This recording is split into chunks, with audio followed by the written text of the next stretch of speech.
Hi dears, എല്ലാവർക്കും നമ്മുടെ പുതിയൊരു വീഡിയോയിലേക്ക് വീണ്ടും സ്വാഗതം. ഇന്ന് നമുക്ക് നല്ല ടേസ്റ്റി ആയിട്ടുള്ളൊരു നാടൻ പലഹാരം ഉണ്ടാക്കാം. നമ്മുടെ വീട്ടിലൊക്കെ എപ്പോഴും ഉണ്ടാവുന്ന ഇൻഗ്രീഡിയൻസ് വെച്ചിട്ടാണ് ഈ ഒരു പലഹാരം ഞാനിവിടെ തയ്യാറാക്കി കാണിക്കാനായിട്ട് പോകുന്നത്. നല്ല ടേസ്റ്റാണ്, കഴിക്കാനായിട്ട് ഉണ്ടാക്കിയിട്ട് എടുക്കാനും വളരെ എളുപ്പമാണ്. അപ്പോൾ ഇത് എങ്ങനെയാണ് തയ്യാറാക്കിയിട്ട് എടുക്കാമെന്ന് നോക്കാം. അപ്പോൾ ഈ ഒരു പലഹാരം തയ്യാറാക്കാൻ വേണ്ടിയിട്ട് ഞാനിവിടെ ഒരു കപ്പ് പച്ചരി എടുത്തിട്ടുണ്ട്. ഇത് ഞാൻ നന്നായിട്ട് കഴുകി എടുത്തിട്ടുള്ള പച്ചരിയാണ്. എന്നിട്ട് വെള്ളം ഒഴിച്ച് വെച്ചിട്ട് കുതിർത്തെടുത്തിട്ടുണ്ട്.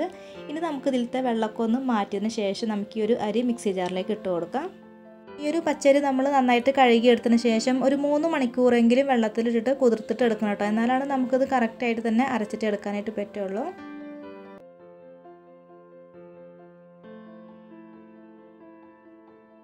അരിയെല്ലാം ഇട്ട് കൊടുത്തു കഴിഞ്ഞാൽ പിന്നെ നമുക്കിതിലേക്ക് ഏലക്കയാണ് ചേർത്ത് കൊടുക്കേണ്ടത്. ഞാനിവിടെ 2 ഏലക്കായുടെ ഉള്ളിലെ കുരുണ്ടല്ലോ അത് മാത്രം ഇതിലേക്ക് ഇട്ട് കൊടുത്തിട്ടുണ്ട്. കൂടെ തന്നെ നമുക്ക് 1/2 ടീസ്പൂൺ നല്ല ജീരകം കൂടെ ഇതിലേക്ക് ഇട്ട് കൊടുക്കാം. ഇതൊക്കെ ചേർത്ത് കൊടുത്തിട്ടുണ്ടെങ്കിൽ നമ്മുടെ ഒരു പലഹാരത്തിന് നല്ലൊരു ഫ്ലേവറും അതുപോലെ തന്നെ നല്ലൊരു ടേസ്റ്റൊക്കെ ആയിരിക്കും. നമുക്ക് ഈ ഒരു അരി ഒന്ന് അരച്ചെടുക്കാം. അപ്പോൾ അതിന് വേണ്ടി ഞാനിതിലേക്ക് ശർക്കരപ്പാനിയാണ് ഒഴിച്ചു കൊടുക്കുന്നത്. ഇത് വെച്ചിട്ടാണ് ഈ ഒരു അരി ഞാനിവിടെ അരച്ചെടുക്കുന്നത്. നല്ല തിക്കായിട്ടുള്ള ശർക്കരപ്പാനി വേണം ഇതിലേക്ക് ഒഴിച്ചു കൊടുക്കാൻ. ഞാനിവിടെ 250 ഗ്രാം ശർക്കര എടുത്തിട്ട് കുറച്ച് വെള്ളം ഒഴിച്ചിട്ട് ഇങ്ങനെ ഉരുക്കിയെടുത്തിട്ട് അരിച്ചതിന് ശേഷമാണ് ഇതിലേക്ക് ഒഴിച്ചു കൊടുക്കുന്നത്. ശർക്കരയുടെ അളവൊക്കെ നിങ്ങളുടെ മധുരത്തിനനുസരിച്ചിട്ടൊക്കെ എടുക്കാവുന്നതാണ്. ശർക്കരപ്പാനി നമ്മൾ റെഡിയാക്കിയിട്ട് അളന്നിട്ട് വേണം ഇതിലേക്ക് ഒഴിച്ചു കൊടുക്കാൻ. ഞാനിവിടെ 1/4 കപ്പ് ശർക്കരപ്പാനിയാണ് ഇതിലേക്ക് ഒഴിച്ചു കൊടുത്തിട്ടുള്ളത്. അപ്പോൾ അതേ നന്നായിട്ട് തന്നെ അരച്ചെടുത്തിട്ട് വന്നിട്ടുണ്ട്. ഒട്ടും തരിയൊന്നും ഇല്ലാതെ നല്ല നൈസായിട്ട് തന്നെ അരച്ചെടുത്തിട്ട് വന്നിട്ടുണ്ട്. ഇനി നമുക്കിതൊരു ബൗളിലേക്ക് ഒഴിച്ചു കൊടുക്കാം.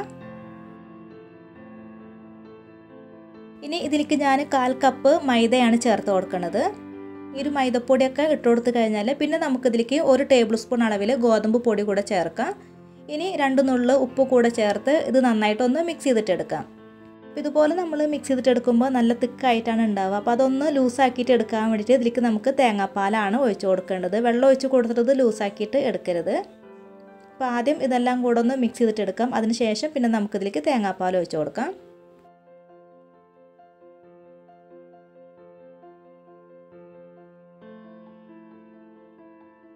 ഒരു കപ്പ് തേങ്ങയുടെ 1/4 പാൽ ഇതിലേക്ക് ഒഴിച്ചു കൊടുക്കാം. നല്ല തിക്ക് തേങ്ങാപ്പാൽ തന്നെ വേണം കേട്ടോ അതിലേക്ക് ഒഴിച്ചു കൊടുക്കാനായിട്ട്.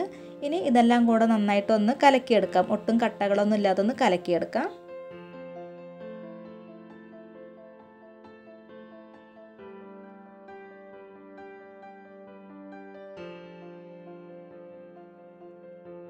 ഇതിപ്പോൾ നന്നായിട്ട് തന്നെ കലക്കിയെടുത്തിട്ട് വന്നിട്ടുണ്ട്. ഒട്ടും കട്ടകളൊന്നും ഇല്ലാതെയാണ് കലക്കിയെടുത്തിട്ടുള്ളത്. ഇനി നമുക്കിത് ആവിയിൽ വേവിച്ചിട്ടെടുക്കാം.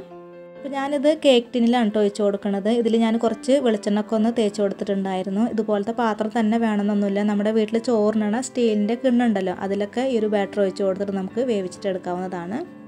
ഞാനിവിടെ ഒറ്റ പ്രാവശ്യമായിട്ടാണ് ഇത് ഒഴിച്ചിട്ട് വേവിച്ചിട്ടെടുക്കുന്നത്. നിങ്ങൾക്ക് നല്ല കനം കുറഞ്ഞിട്ടുള്ള പലഹാരമാണ് വേണമെന്നുണ്ടെങ്കിൽ 2 പ്രാവശ്യം വേവിച്ചിട്ടെടുക്കുക. ആദ്യം കുറച്ച് ഒഴിച്ച് കൊടുക്കുക, എന്നിട്ട് വേവിച്ചിട്ടെടുക്കുക, എന്നിട്ട് വീണ്ടും അടുത്ത ബാച്ച് ഒഴിച്ച് കൊടുത്തിട്ട് വേവിച്ചിട്ടെടുത്താലും മതി. ഇഡ്ഡലി പാത്രത്തിൽ വെള്ളമൊക്കെ ഒഴിച്ചിട്ട് നന്നായിട്ട് തന്നെ തിളച്ചുകൊണ്ടിരിക്കുന്നുണ്ട്. അതിൻ്റെ മുകളിൽ ഒരു തട്ട് വെച്ച് കൊടുത്ത ശേഷം ഈ ഒരു ബാറ്റർ വെച്ചിട്ട് ഇതൊന്ന് അടച്ചിട്ടൊന്ന് വേവിച്ചിട്ടെടുക്കാം കേട്ടോ. ഒരു 25 to 30 മിനിറ്റോളം നമുക്കിതൊന്ന് വേവിച്ചിട്ടെടുക്കാം. ഇപ്പോൾ നമ്മുടെ ഒരു പലഹാരം ഇവിടെ വെന്ത് വന്നിട്ടുണ്ട്. ഇനി നമുക്കിതൊന്ന് ചൂടാറാനായിട്ട് മാറ്റി വയ്ക്കാം. ഇപ്പോൾ ഇത് ചൂടാറിയിട്ടുണ്ട്. ഇനി ഇതിൻ്റെ സൈഡൊക്കെ ഒന്ന് വിടിയിച്ച് കൊടുത്തതിന് ശേഷം നമുക്കിതിൽ നിന്ന് മാറ്റിയിട്ട് കട്ട് ചെയ്തിട്ടെടുക്കാം.